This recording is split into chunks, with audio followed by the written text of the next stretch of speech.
We're working with a Wilton mold. And I purchased this mold for the buttons because I had a cake that needed buttons on the design. I never paid a lot of attention to the ribbons.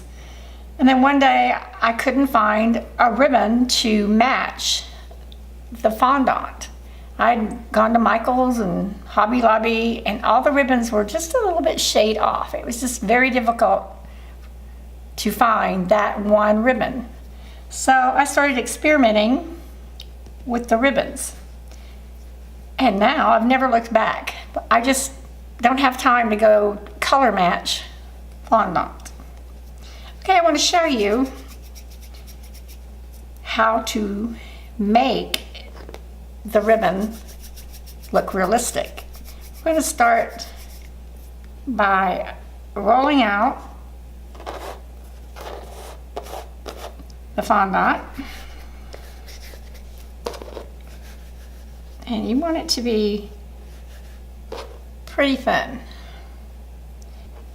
You're going to place it into the cavity, and if you notice, it's not going all the way from side to side. What we're working on here is not to get the fondant to build up on the edges. If not, it's going to look thick. So we're going to start pressing it down.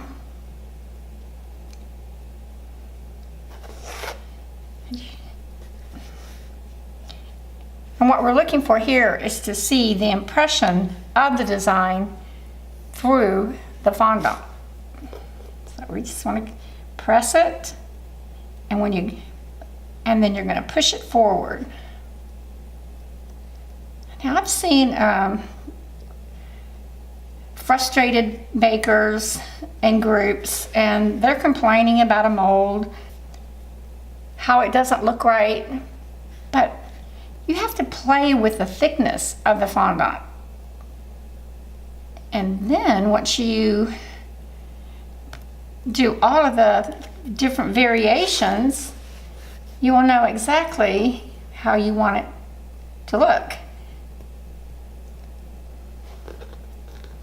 So using a mold is just not an easy way out. There's some time-consuming, just as if you were doing a design onto the ribbon or onto something, decoration on your cake. Just people go, oh, she used the mold. Yeah, it's not the easy way out. You just got to learn how to fill the mold that you're working with. Don't give up. And we're going to continue pressing and pushing to the center on the side, because we do not want the thickness of the ribbon to be thick. We want it to be thin. All right, keep pushing it. Just push it, push it. And if it gets a little thin, add another little piece of fondant. And just keep working it. Fondant stretches. Okay, got it thin. I'm going to use a little bit of Crisco or Lord. And I'm going to stretch it a little bit more. I can see the indentations of the design. Okay. On this end, it's not as thin. Just use the lard or the Crisco to help to guide you along. You can see how much I've taken off of just that little bit of fondant that I started with.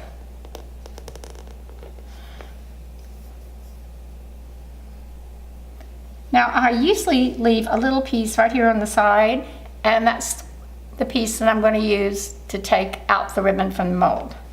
So you want to leave a little, I guess, tab.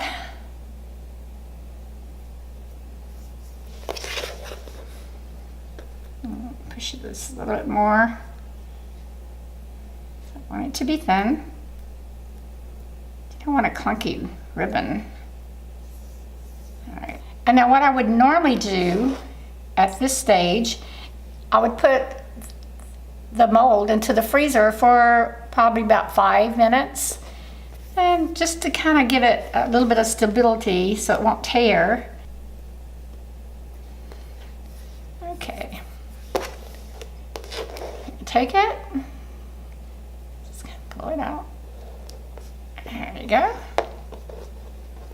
Now, if you were to take this and line it up with the ribbon, you'd be able to see the depth that you really need. At this stage, it's very fragile, so you want to handle it with care. Cut the tab off here, because it will tear, so you want to handle it very carefully. And I usually will take my ribbon out of the mold and I would allow it to rest for about 15-20 minutes. It's just according to how much Tylose or gum paste you have in the fondant. But as you can see, it's very flexible. You can fold it, twist it. Well, look how realistic that looks compared to that. Total difference. All right, so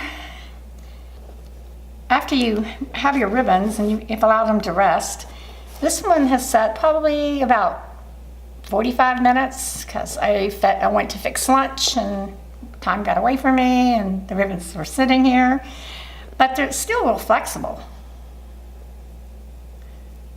And if you were making a ribbon, it is a lot easier to have it to where it's not going to tear on you so easy. And then you can add a little bit of water and do your little ribbon. Or you can take the ribbon and just kind of drape it over. See more? See how much more realistic this ribbon looks than this? It's totally different. Here's another one. So cute. I like this one a lot. It's got little sunflowers on the design. It's a lot easier and it looks so much better than a clumpy ribbon. And here's the rickrack, which it is normally thick, but it's a little thinner. Be the thickness of what you would find in the hobby stores. Before you go, I'd like to give you one more tip. When I'm working with white or pastel colors, I always dust it with a pearl dust. Then I will take my steamer and steam it. And this will make a realistic ribbon look like fabric. And if I'm working with darker colors and I want to have a sheen, as you can see here how shiny this is, I will use a lacquer spray. And you can find this on Amazon or Global Sugar Arts. And it's a good thing to have on hand for finishes for your design. So keep in mind the finished result of your ribbon, because to me, if you don't color dust your fondant, it just looks like fondant. I hope you enjoyed this tutorial, and if you did, subscribe and buzz on over to the Hive. Get this cute, adorable ballerina cake template.